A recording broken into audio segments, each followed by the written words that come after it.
Good evening, everyone. Welcome again to another edition of Empress Zaria Live. I know I'm typically not on a Monday evening, but this is a different project that unveiling right now, and it's going to actually happen on Monday evenings at this time, 6 o'clock, where I'll be coming on to provide some training.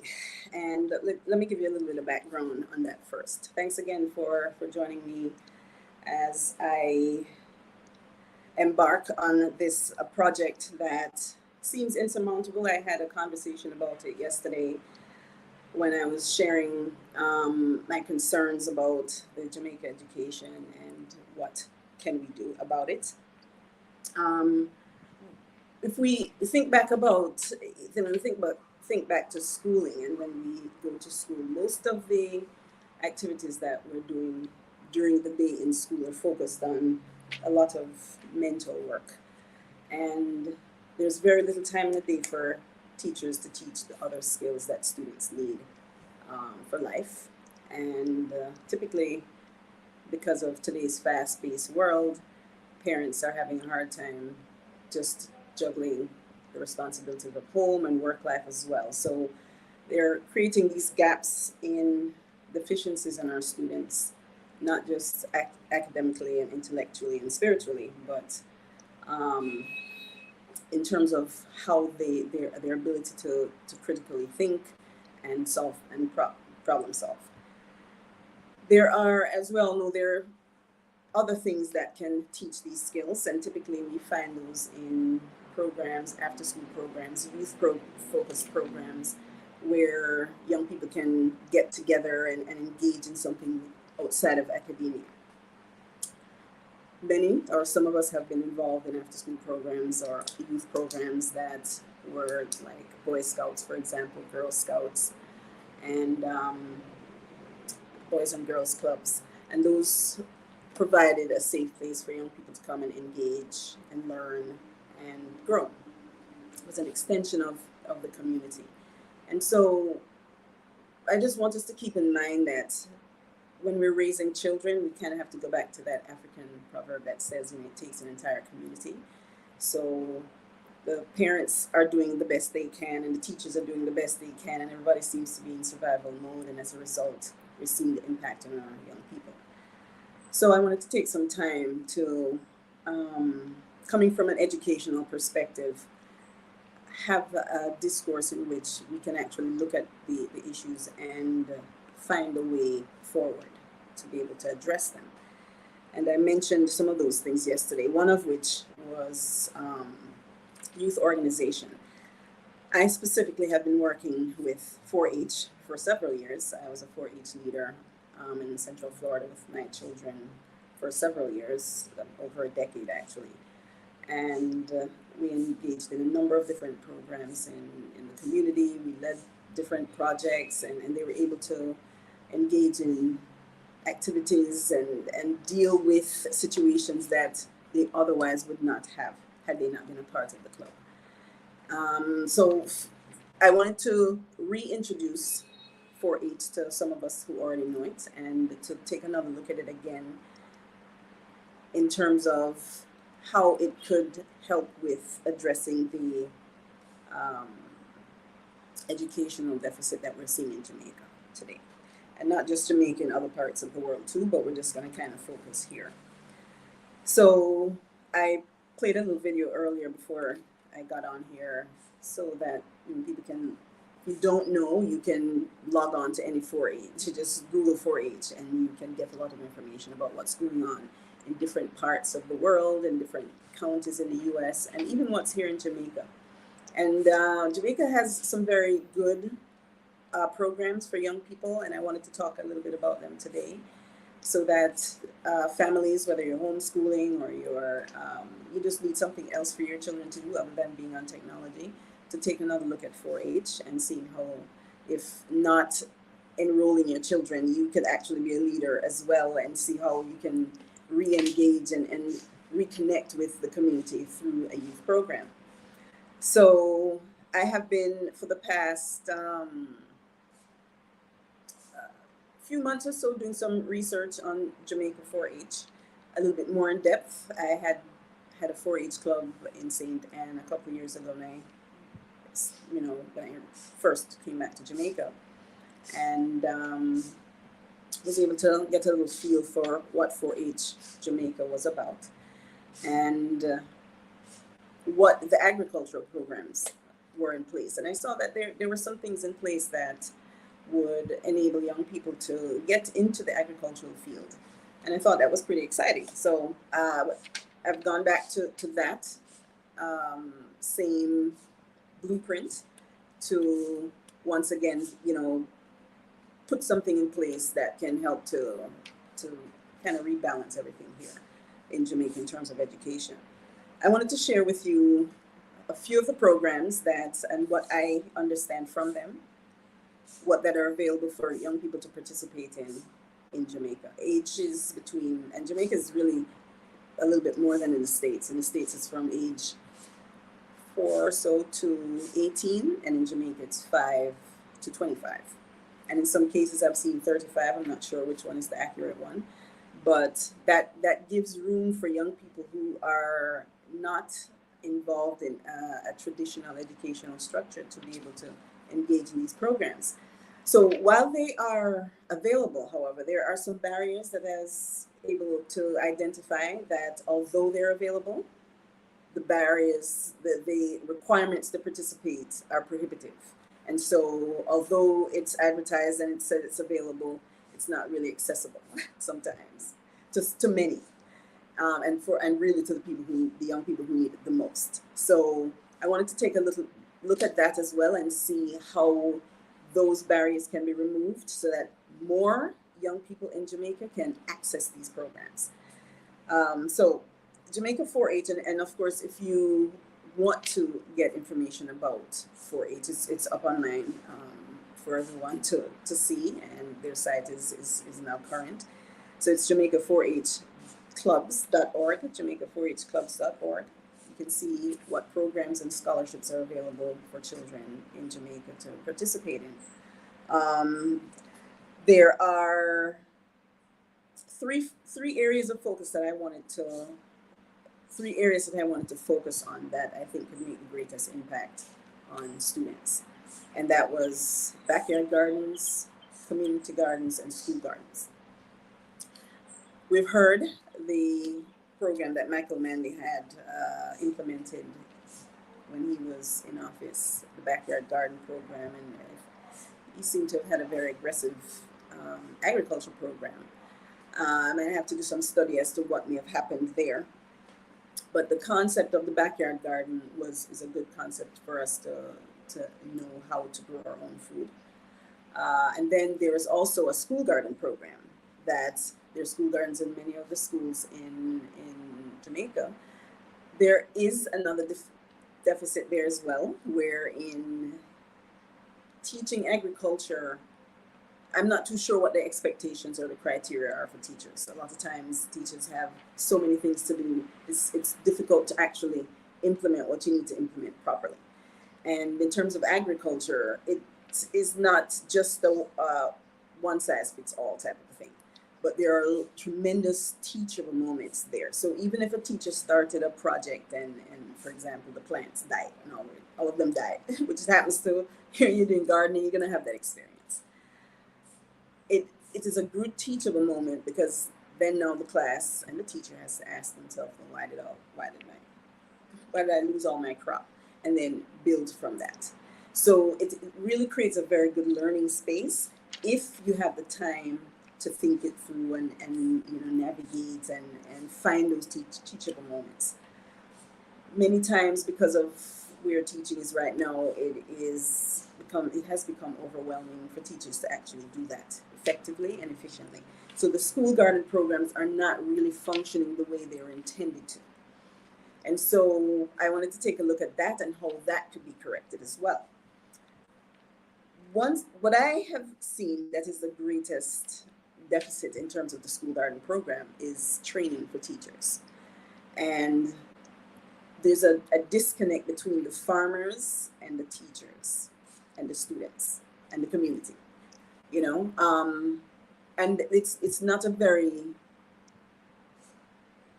big gap to fill. It's something that can be done, and that's really why I'm kind of stepping in to offer this recommendation. When you think about technical colleges or technical schools, they're usually technical people who are teaching these things. So a physician, a doctor is going to be teaching medical students and what have you. But the art of teaching is not something that is easily done, and not a lot of professionals know how to teach.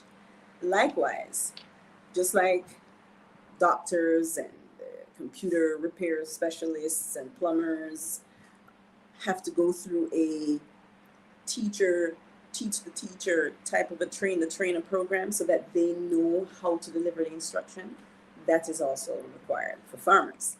Farmers are busy doing their thing. They're studying, they're planting, they're figuring out how to market their products, and they're doing all this. And that knowledge and information pretty much stays with them unless they bring their children up into that field as well. So for the children in schools, if you don't have that connection, you're limited to whatever the teacher knows and can offer. And at least for me, I'm still in the learning stages of my garden. I'm still, trying to get my garden to grow. So I have help, and that help and support is what will make my garden successful and help me to learn. And so the training aspect of agriculture and 4-H can be bridged by just inviting farmers in to facilitate trainings. And actually, one of the ways in this can be addressed more effectively that I don't think is used very often is community gardens. Community gardens offer a space in which the community can come together and plant and grow and maybe exchange and trade. I might have tomatoes and you might have potatoes, or somebody else have okra, and then we can just do our trading right there. So a community garden would create a very neutral space for the young people who are not attached to a school and may not have access to a backyard. And that community garden now would create a space for them where they can actually grow their food, learn how to grow, and then take that knowledge with them in another space. So a community garden can bridge the gap between the school garden and the backyard garden and create a learning space in which the community can come together and learn together and tap into the resources that we have in our gardeners, our agriculturalists, and our farmers. And of course, we have extension offices. I'm not sure if that's what it's called here in Jamaica, but in the US, typically the 4-H program is typically aligned with a university where they're using research-based methodologies to grow. And creating a space where the community can come together, where agriculturalists, some of the farmers, and the researchers can come together would be a great space to develop and grow an agriculture program, especially in Jamaica when we have such a rich environment. It's important that we learn about our environment and all the different plant species that we have around us. And this can be achieved through the community garden. So I wanted to offer that as a possible solution to the deficit we see in our education system in Jamaica right now. And so what I'm doing to kind of help to facilitate this process is I'm myself going to be hosting a community/demonstration garden on my property and providing an opportunity for young people in the area to become a part of a community club that I'm forming right now with members of the community and giving them space to grow, garden. If they're not attached to a school, if they're have graduated or they're not really doing anything but looking for something to do, we can get them into that type of an activity. So that is currently in motion, and the season for enrollment is now in place. Registration for 4-H is actually ongoing and open, and I have registration as well. Anyone interested in joining a community club where they and their children can learn how to garden and plant a garden, and then learn also not just plant the garden and how to eat, all the things that come with that, how to process the food, how to preserve the food, and then maybe even how to market it. So we'll have a farmer's market as well. That's the intention. Once a month, they have a 4-H farmer's market, because there are phases to agriculture where learning how to grow is one part, learning how to preserve is another aspect of it, canning, and other methodologies that are ancient, and the more modern ones as well, that we need to learn. And once we learn how to preserve the food now, or process them, we find other ways in which to market them, trade with them. And this is all a part of what 4-H offers. Not just growing food to eat and for consumption, but looking at agriculture as a whole, and it's something that we need to eat. So we get food in different ways. It's something that is going to be extremely beneficial to our children and ourselves as a country right now, to look to agriculture, and everybody just say, I want to put, learn put a backyard garden. It doesn't matter what you have. There are ways in which, even if you don't think you have the space, or there are things that can be done. There, hydroponics, it can be grown invertedly, vertically. There are options that people can exercise to grow. So growing our own food is critically important, but learning how to do it is even more important. So I've assigned Monday evenings to be that space and time where I'll bring farmers on, and other growers, and those who can share their knowledge with us, so that we can have successful gardens. So this is the first of a series of Monday ag trainings that I'll be facilitating, and you won't be only seeing me. I'll have someone here with me that will be offering some sort of guidance to me, to the teachers, to the young people, so that we can all learn together. We have the benefit of technology, so we can use it to our advantage. And then we'll actually have a space where not only we're learning the theory of it, but we're actually going out there and getting our hands dirty and learning how to plant. And okay, we're making mistakes, and we're sharing our mistakes and saying, well, this happened, and then we learn from that. The students, their reading and their writing will improve, because they're writing assignments that they're going to have to do. A lot of the activities is going to involve that. So the literacy piece will be a part of it as well. The math, measurements, how much, when we're building if you're building a raised bed garden, they're going to have to do measurements. So there's a lot of other learning that's taking place when we're doing gardening. And fortunately also, we have some very good research-based online programs that are available. The one that I'll be using, actually two now. I was able to uncover another one today in my research, but I have been using the Junior Master Gardener program for several years now. Junior Master Gardener has a curriculum. The website is jmgkids.org. You can just Google Junior Master Gardener, and you'll be able to see the curriculum that's on there. They have an online program that allows students to go in, and they can, follow the lessons and learn those theories, and then go in the backyard and practice them. So I want to encourage parents to go ahead and look at that. There's another one that's the 4-H Council. I saw that one today. It's called the Clover 4-H. And if you just Google clover, you'll probably just see the clover bud, but you won't see the actual website. But anyway, it's Jamaica, not Jamaica, the 4-H Council in the US. They have a clover program, and they have an online version as well that's accessible to young people. Teachers who are interested in joining and participating in the community club that I'm forming, I'll be walking them through how to utilize that online system. It is a free system that students can access if they have computers or on their phones. They can go through those lessons.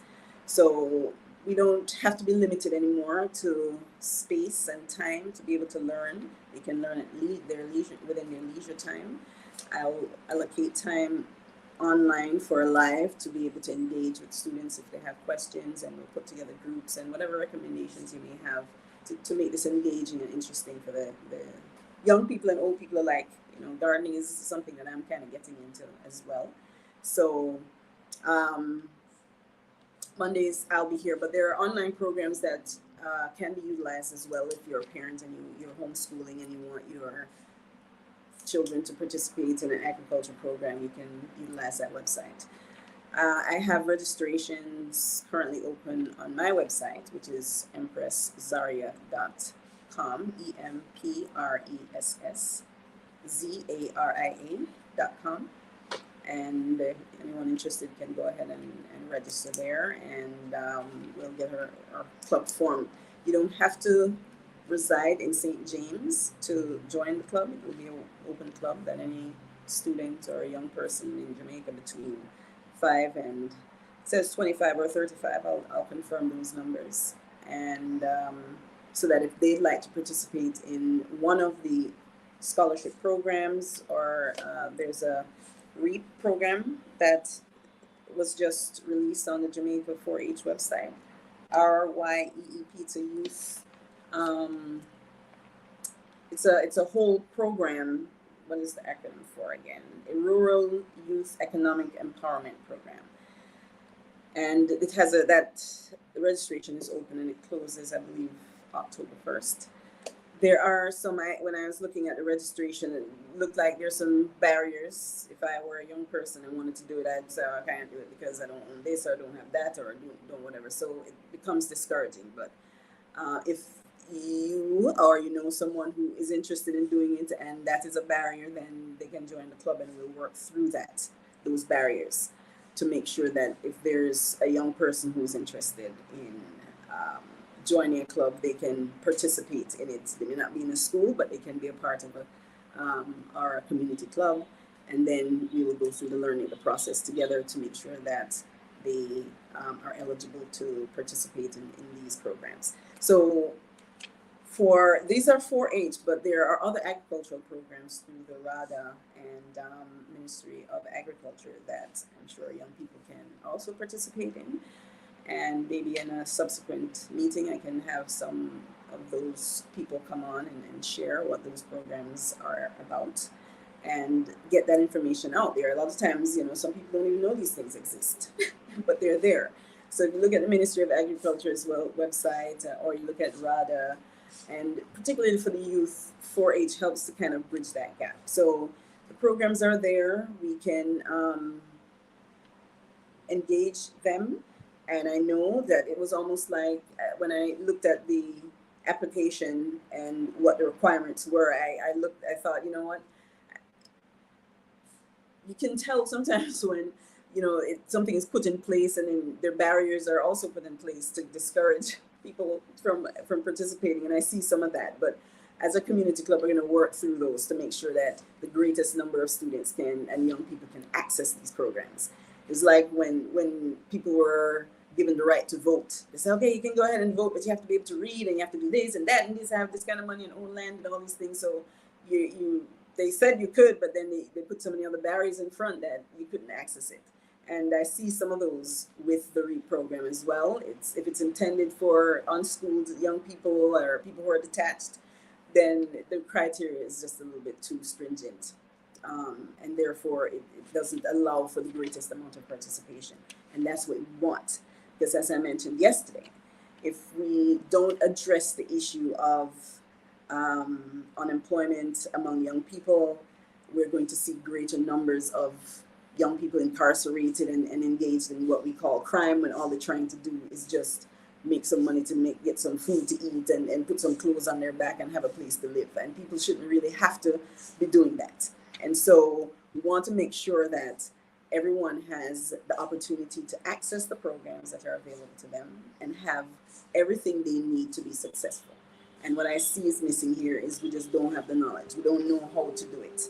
and we have people who do know. And we're also losing a lot of the culture that we have with the herbs that we have been accustomed to using, the simple Bible, the aloe, and how to know when to use them and how to use them if we have an ailment. So in going through this process and actually learning about agriculture and supporting the young people and the teachers that need our help so badly, we also will learn and we'll also benefit. So I also open up opportunities where if you are a member of the community and you would like to participate, then you can also do that, and I'll encourage many to do that. It's really a great way to reconnect with young people and to impact them in a positive way, teaching them how to garden and learning as well. So if you also want to support and help, you can support in the way by just jumping on board and becoming a volunteer, 4-H leader, and allowing a piece of your property to be used as a garden, or opening up, having a demonstration garden so that it can serve as an example for the community. And you can say this is a teaching tool. That was something that I did in the States as well. I had a demonstration garden on my farm, and I have one in the backyard as well. That's the purpose of it. So I want to encourage us to go back to the basics, as I mentioned yesterday when I was talking about, the problem seems so insurmountable. How do you solve it? You just go back to the basics. And so in terms of education, the basics are, let's just learn how to grow our food and fail forward. And we'll eventually get it. If you lose a plant here, we'll figure it out, and then we move forward. So if you want to jump on board, please visit my website again and come out and start a garden. If you're in the diaspora, and I really want to appeal to Jamaicans in the diaspora right now, because a lot of times, when we're abroad, you're like, I don't know how I can help. We do a backpack program, you do a little thing, and right now, going back to school, that was what everyone was doing, except, they're going back into a failing system. So what else can we do? So Jamaicans in the diaspora, if, even if you're not a Jamaican, Jamaican school system is in a crisis right now. 82%, and actually more than 82% of students are not passing the national exam. That is a national security issue. And we're having food security issues. And if we want to address these things, we really need to have a plan. We can help this way. This is probably one of the most effective things that you can do right now. It is, if you have an alma mater, we all started school somewhere, basic school somewhere, contact that school and offer to support your garden. Say, I want to sponsor a garden at the school. That's one of the greatest contributions you can do for children and teachers right now. And if you're in Jamaica, or even if you're not, and you want to come on and share some of your knowledge, or start your own YouTube thing and say, hey, we have something, I have a YouTube channel where you can learn how to do certain things, then we can kind of share information that way. That's also valuable. So if you're in the diaspora, you can help.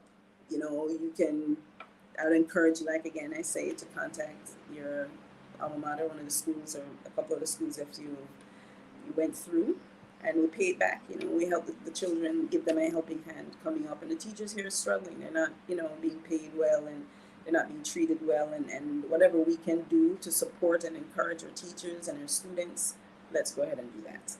It takes the entire community to raise a child, and right now our children need our help and our support.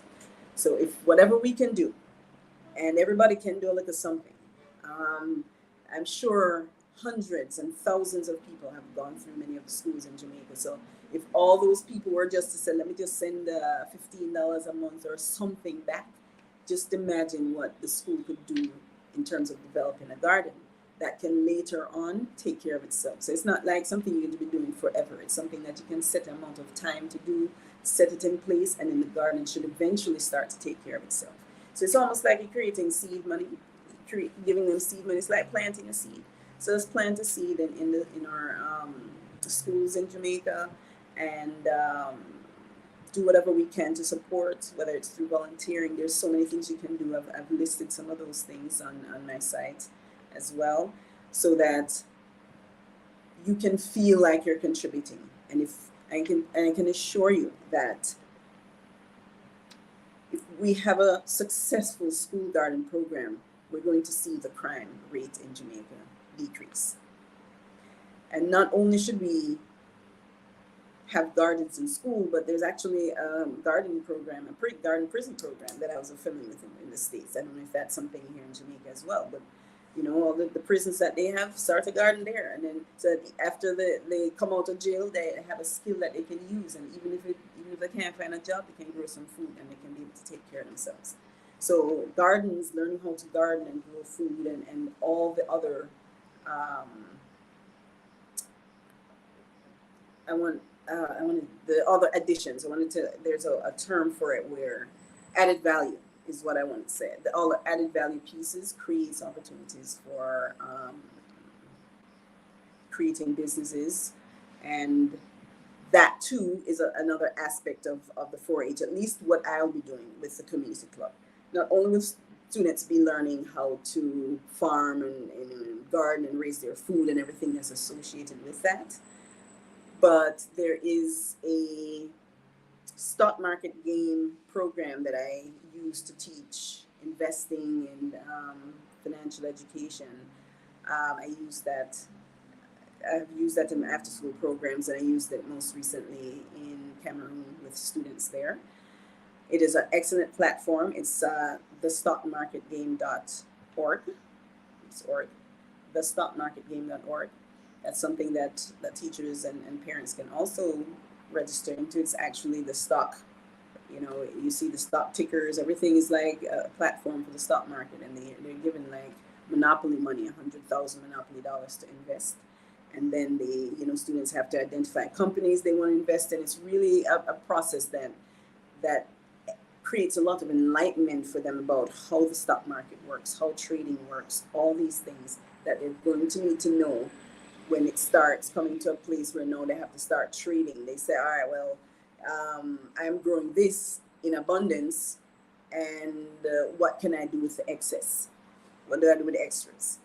You can give it away, or you can add value to it and sell it, or you can whatever.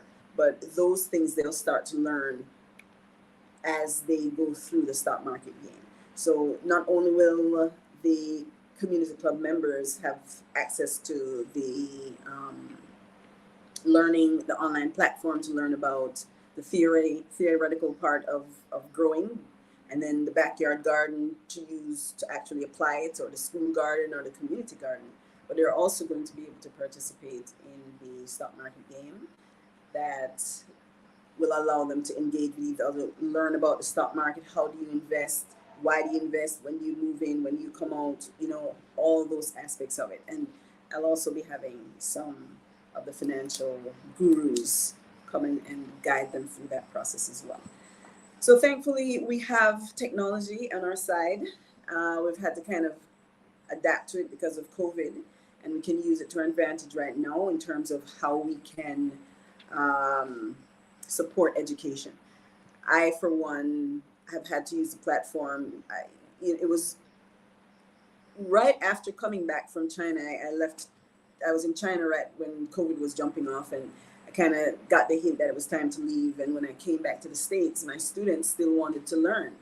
So I got online and I started using Zoom to teach my class. I've been using this platform to teach since COVID now. And many teachers are now familiar, and many of us have been using, teaching and learning through this method. So we can use it too to reach into our students and to do other things that can be beneficial, and use it in a productive way. AI is not something that should control us. We should control it. And so I'm thankful for the technology to be able to do that. So once again, thank you for jumping on. I wanted to share what was going on. And even if you don't join the club that we're forming here, I want to encourage you to look into 4-H and find a club or find a school or find some way in which you can contribute to the development of a school garden in your community. And like again I said, those in the diaspora, I implore you to jump on board and do your part in really shoring up Jamaica's education system right now. If there's ever a time that you wanted to do something and you're like, what could I do? You know, backpack drive or whatever, this is the thing that will make the greatest impact. Not only in their academics, but in the decreasing of the crime that we're seeing. You're not going to end crime by shooting more of our young kids and incarcerating them. The environment that they're having to live under is creating criminals, and that's what we're calling them. And they're not criminals; they just want food to eat, like all of us do. They shouldn't have to hold somebody up to eat food or fight to access something that should be accessible to them. And so, even the programs that are made available, we're going to make sure that they are accessible as well. The barriers that are there need to come down. You don't need all these criteria to give young people access to being able to grow food to eat. It should be like, here, have some land, here's some seed, here's some tools, go ahead and plant. You shouldn't have to jump through hoops to do that.